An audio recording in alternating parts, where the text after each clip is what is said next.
Sino ang nagbalita sa kapanganakan ni Jesus kay Maria?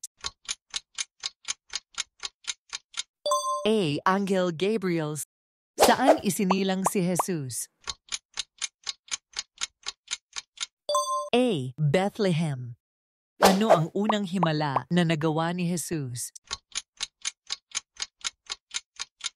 C. Paglalakad sa tubig. Sino ang namatay at muling nabuhay ayon sa bagong tipan? B. Lazaro. Ano ang huling salita ni Jesus bago siya namatay? C. Natapos na. Nasaan ginanap ang huling hapunan ni Jesus kasama ang mga apostol? A. Jerusalem.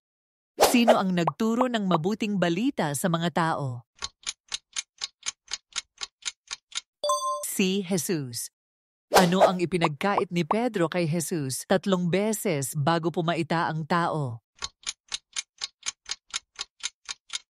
B. Umebsyo.